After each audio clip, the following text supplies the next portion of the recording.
पिंपरी चिंचवडमध्ये झालेल्या मुसळधार पावसामुळे शहरातील रस्ते पाण्याखाली गेलेत। अनेकांच्या घरात पाणी शिरल्यानं नागरिकांचं मोठ्या प्रमाणात नुकसान झालंय, तर अनेक ठिकाणी गुडघाभर पाणी साठल्यानं नागरिक आणि लहान मुलांमध्ये भीतीचं वातावरण आहे। उद्योगनगरी पिंपरी चिंचवडमध्ये देखील मान्सूनपूर्व पावसानं मागील 2 दिवसांपासून धुमाकूळ घातलाय। पिंपरी शहरातील उपनगरात पावसानं जोरदार हजेरी लावली। पावसाचं पाणी रस्त्यावर साचल्यानं पाण्यातून रस्ता काढताना नागरिकांची मोठी दमछाक झाली। सोलापुरात मुसळधार पावसानं हजेरी लावली। अनेक नागरिकांच्या घरात पाणी शिरल्यानं नुकसान झालं, तर काही ठिकाणी गुडघाभर पाण्यातून नागरिकांना प्रवास करावा लागला। वाशिम जिल्ह्यामध्ये मालेगाव, रिसोड, कारंजा, मंगळूरपीर इथे वादळी वाऱ्यासह पावसानं जोरदार हजेरी लावली। सलग 10व्या दिवशी पावसानं हजेरी लावल्यानं पिकांचं मोठं नुकसान झालंय, तर अनेक ठिकाणी वीज पुरवठा देखील खंडित झाल्यानं नागरिकांचे हाल होत आहेत। शहापूरमध्ये विजांच्या कडकडाटासह जोरदार पाऊस झाला। कापणीला आलेल्या भात पिकांचं मोठ्या प्रमाणात नुकसान झालंय, त्यामुळे शेतकरी देखील हवालदिल झालाय। वीज पुरवठा खंडित केल्यानं तब्बल 18 तास शहापूरकरांना अंधाराचा सामना करावा लागला। पुणे शहरात मंगळवारी झालेल्या जोरदार पावसाचा तडाखा महावितरणच्या वीज यंत्रणेला बसल्यानं अनेक ठिकाणी वीज पुरवठा खंडित झाला। काही ठिकाणी झाडं पडल्यानं आणि काही ठिकाणी पाण्याच्या लोंढ्यांमुळे वीज पुरवठा विस्कळीत झाला होता। राज्यात वळीवाच्या पावसानं जोर धरला असून अनेक भागात मुसळधार पावसाची नोंद झालेली आहे। दरम्यान पुढील 2 ते 3 दिवस कोकणात तसंच घाटमाथ्यावर मुसळधार पावसाचा अंदाज हवामान खात्यानं वर्तवलेला आहे। काही भागात सोसाट्याच्या वाऱ्यांसह पाऊस पडण्याची शक्यता आहे। आगामी खरीप हंगामात खतं आणि औषधांचं लिंकिंग होणार नाही याची काळजी घेण्याचं मोठ्या खत कंपन्यांना केंद्र सरकारनं आदेश दिलेत। त्यानंतरही लिंकिंग करण्याचा प्रयत्न झाल्यास जीवनावश्यक वस्तू कायद्यानुसार कठोर कारवाई केली जाईल असा इशारा मुख्यमंत्री फडणवीसांनी दिलाय। कृषी विभागानं आगामी खरीप हंगामात 144.97 लाख हेक्टरवर पेरणीचं उद्दिष्ट ठेवलंय, तर गेल्या 5 वर्षांच्या तुलनेमध्ये 204 लाख टन अन्नधान्य आणि गळीत धान्याचं उद्दिष्ट ठेवलेलं आहे। यंदा सरासरीपेक्षा जास्त पाऊस होण्याचा अंदाज हवामान खात्यानं व्यक्त केल्यामुळे पेरणी आणि उत्पादनात विक्रमी वाढ होण्याचा अंदाज कृषी विभागानं व्यक्त केलाय। यंदाचा खरीप हंगाम सध्या सुरू झाला असून 1 एप्रिल ते 30 सप्टेंबर या काळात राज्यातील शेतकऱ्यांसाठी 46,82,000 टन खत आवश्यक आहे, पण सध्या त्यातील 25,53,000 टन खत उपलब्ध आहे आणि खताचा तुटवडा भासू शकतो, म्हणून अनेकांनी आतापासूनच खतांचा साठा करून ठेवायला सुरुवात केली आहे। त्यातच 3 मिश्र खतांच्या प्रत्येक बॅगची किंमत गेल्या वर्षीपेक्षा यंदा 200 ते 250 रुपयांनी वाढलेली आहे। संत ज्ञानेश्वर महाराज पालखी सोहळ्यात आळंदी ते पंढरपूर पायी वारीतील मानाचे अश्व प्रस्थान वारीसाठी रविवारी अंकली इथल्या शितोळे सरकार यांच्या वाड्यातून निघणार आहेत। अंकली ते आळंदी हा सुमारे 315 किलोमीटरचा प्रवास करत मानाचे अश्व पालखी प्रस्थानच्या 1 दिवस आधी आळंदीमध्ये पोहोचणार आहेत। पुण्यश्लोक अहिल्यादेवी होळकर यांच्या त्रिशताब्दी जयंतीनिमित्त श्री क्षेत्र चौंडी इथे 31 मे रोजी होणाऱ्या भव्य उत्सवासाठी राष्ट्रपती द्रौपदी मुर्मू यांना निमंत्रण देण्यात आलेलं आहे। विधान परिषदेचे सभापती राम शिंदे यांनी राष्ट्रपती भवनात भेट घेऊन हे निमंत्रण दिलं। उस्मानाबाद शहराचं नाव धाराशिव करण्याचा निर्णय राज्य सरकारनं घेऊन 2 वर्ष उलटली, तरी अद्याप उस्मानाबाद रेल्वे स्थानकाचं नाव धाराशिव करण्यात आलं नव्हतं। बुधवारी रेल्वेकडून नाव बदलाचा GR काढण्यात आला आणि या GR नुसार उस्मानाबाद रेल्वे स्थानकाचं नाव धाराशिव रेल्वे स्थानक असं करण्यात आलं। धुळ्यातील गुलमोहर शासकीय विश्रामगृहातील खोलीमध्ये रोकड सापडलेली आहे आणि तब्बल 1,84,84,84,000ची रोकड सापडल्यानं खळबळ माजली आहे। यावेळी पोलीस प्रशासनानं पंचनामा करत रोकड जप्त केली। वाशिममध्ये सोयाबीनच्या दरात तब्बल 200 ते 300 रुपये प्रति क्विंटल घसरण झाली आहे। खरीप हंगाम डोळ्यासमोर ठेवून शेतकरी शेतमाल विक्रीसाठी बाजारात दाखल होत आहेत आणि मात्र ऐनवेळी दर घसरल्यानं शेतकरी संकटात सापडलाय। नांदेडमध्ये भर पावसात भाजपतर्फे सिंदूर रॅली काढण्यात आली। ऑपरेशन सिंदूर अंतर्गत यशस्वी कामगिरी करणाऱ्या भारतीय सैन्य दलाचा गौरव करण्यासाठी या रॅलीचं आयोजन करण्यात आलं होतं। आणि आता धुळ्यातून एक मोठी बातमी समोर येते। धुळ्यातील गुलमोहर शासकीय विश्रामगृहातील खोलीमध्ये रोकड आढळल्याचा प्रकार समोर आलाय। विश्रामगृहातील खोली क्रमांक 102 मध्ये 1,84,84,000ची रोकड आढळलेली आहे।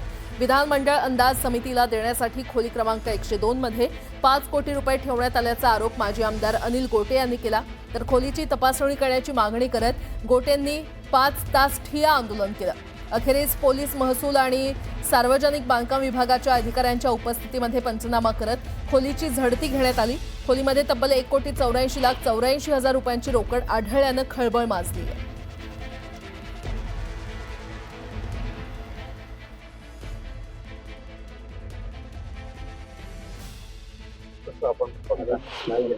हे सर्वपक्ष समिती असले तरी त्यांच्या मित्र पक्षाचे जे आमदार आहेत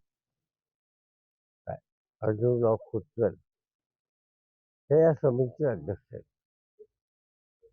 आता वरमाय शिणार असल्यानंतर वरावर कसं शिकारावं राहील हा साधा प्रश्न आहे. आणि आतापर्यंत आरोप सगळ्यांनी केले पण कोणी सिद्ध नाही केले. मी सिद्ध करून दाखवले. बोल अजून काय प्रश्न आहे? हे सर्वपक्ष समिती असले तरी त्यांच्या मित्र पक्षाचे जे आमदार आहेत अर्जुनराव खोतकर हे या समितीचे अध्यक्ष आहेत. आता पुन्हा एकदा बातम्या वेगवान स्वरूपात. शालेय शिक्षण विभागाकडून शिष्यवृत्ती परीक्षा 5वी आणि 8वीच्या विद्यार्थ्यांसाठी करण्याचा निर्णय घेण्यात आला होता. आता त्यामध्ये पुन्हा बदल करून ती पूर्ववत 4थी आणि 7वीच्या विद्यार्थ्यांसाठी करण्याबाबत पडताळणी करण्याच्या सूचना शालेय शिक्षण मंत्री दादा भुसे यांनी दिल्या. इयत्ता 11वीच्या प्रवेशासाठी अर्ज करताना विद्यार्थ्यांना कोणतीही अडचण येऊ नये म्हणून शिक्षण संचालनालयानं 2 दिवसांचा सराव ठेवला होता. त्यात अनेक विद्यार्थ्यांना तांत्रिक अडचणींचा सामना करावा लागला. त्यामुळे प्रवेशाचं वेळापत्रक दुरुस्त करावं लागणार असून ते आज प्रसिद्ध केलं जाणार आहे. नाशिकमध्ये जिंदाल कंपनीला भीषण आग लागली होती. आगीचं कारण अद्यापही अस्पष्ट आहे. अग्निशमन दलाकडून आगीवर नियंत्रण मिळवण्याचं काम सुरू असून लाखोंचं नुकसान झालंय. केंद्रीय ग्राहक संरक्षण प्राधिकरण अर्थात सीसीपीएनं उबरला दणका दिलाय. भाड्याव्यतिरिक्त बक्षिसाच्या आगाऊ मागणी प्रकरणी उबरला नोटीस बजावण्यात आली आहे. पुण्यातील दळणवळण गतिमान करण्यासाठी येरवडा ते कात्रज दरम्यान ट्विन टनल तयार केला जाणार आहे आणि या दृष्टीनं पीएमआरडीएनं प्रकल्पाच्या पूर्व व्यवहार्यतेचा अभ्यास करण्यासाठी सल्लागार संस्थेची नियुक्ती करण्याचं निश्चित केलंय.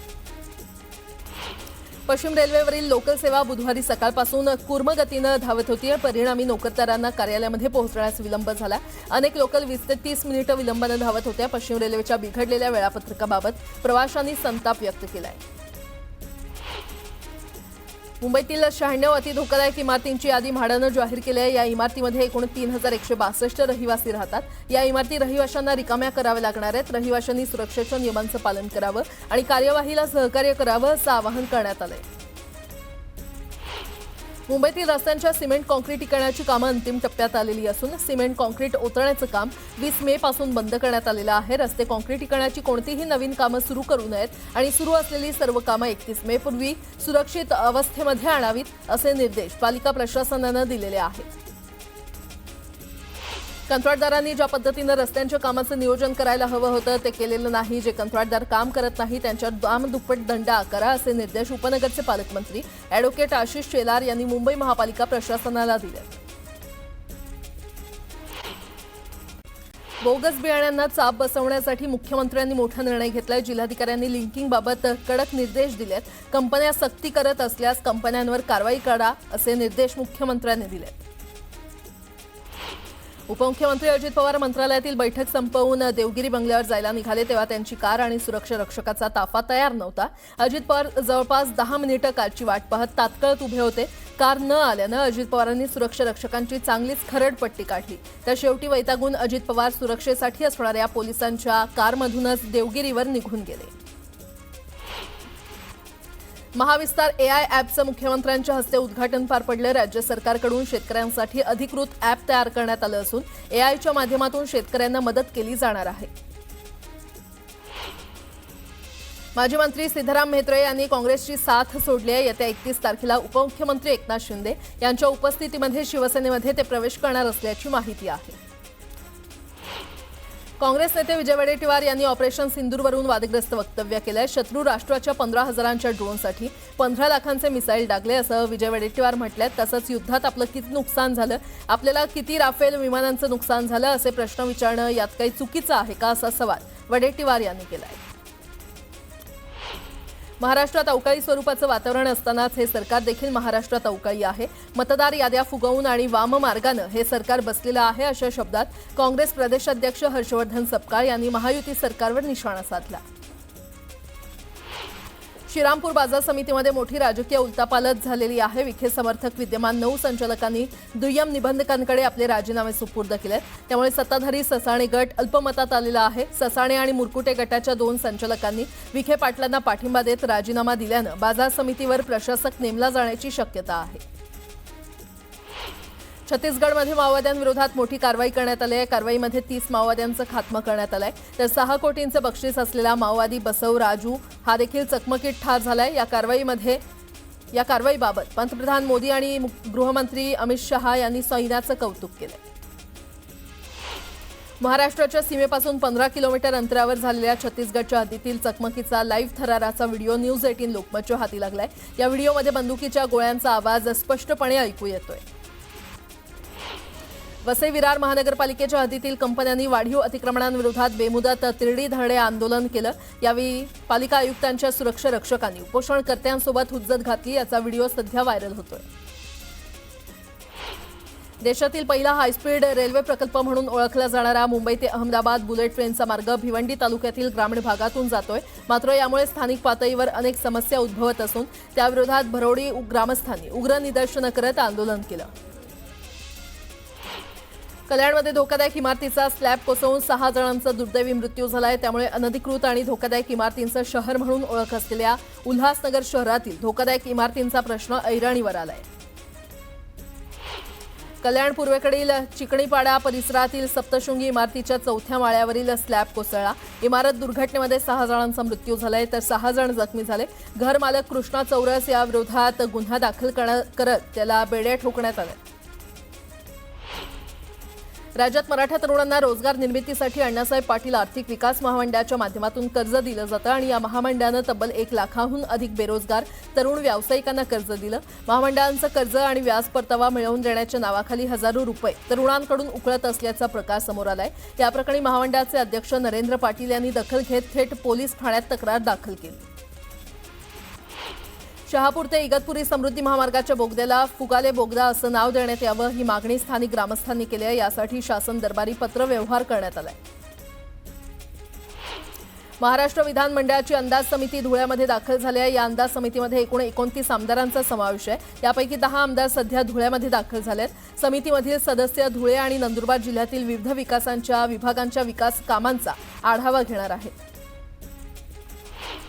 पुणे सोलापूर महामार्गावरील इंदापूर येथील वीर श्री मालोजी राजेंच्या स्मारकाची दुरवस्था झाली आहे. नवीन स्मारक बांधकाम करण्यास रोड प्रशासन वेळकाढूपणाची भूमिका घेते आणि त्यामुळे शिवभक्त आक्रमक झाले असून त्यावर लवकरच उपाययोजना नाही केली तर रस्त्यावर उतरून आंदोलन करण्याचा इशारा देण्यात आलाय.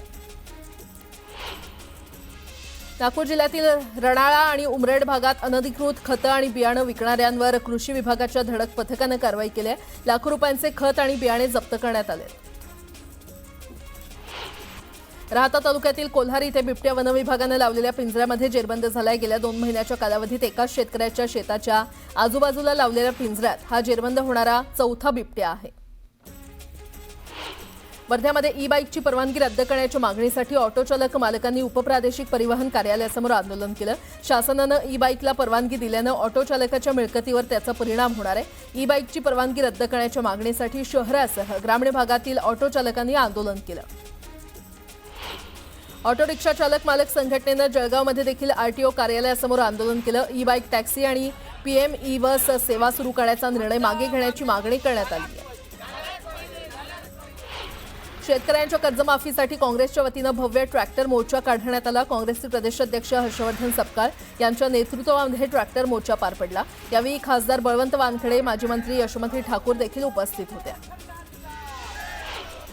जालना जिल्ह्यातल्या मंठा तालुक्यातील 92 ग्रामपंचायतींच्या चौकशीच्या मागणीसाठी वंचित बहुजन आघाडीच्या वतीनं धरणे आंदोलन करण्यात आलं. मागणी मान्य न झाल्यास आणखी तीव्र आंदोलनाचा इशारा यावेळी देण्यात आला.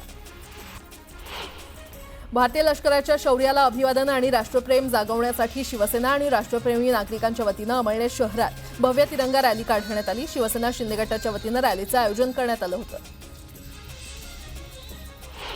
भारतीय सैन्य दलाच्या सन्मानार्थ काँग्रेस पक्षासह महाविकास आघाडीकडून बुलढाणा जिल्ह्यातील मलकापुरात तिरंगा रॅली काढण्यात आली। यावेळी पहलगाम हल्ल्यामध्ये मृत्युमुखी पडलेले नागरिक आणि दहशतवाद्यांविरोधातील कारवाईमध्ये शहीद जवानांना श्रद्धांजली वाहण्यात आली। काँग्रेस पक्षाचे जिल्हाध्यक्ष महेंद्र शेठ घरत यांच्या नेतृत्वाखाली उरण शहरामध्ये भारतीय सैन्याच्या सन्मानार्थ तिरंगा रॅलीचं आयोजन करण्यात आलं होतं। देशभक्ती दर्शवत काँग्रेस पक्षाचे पदाधिकारी आणि कार्यकर्ते या तिरंगा रॅलीमध्ये सामील झाले होते।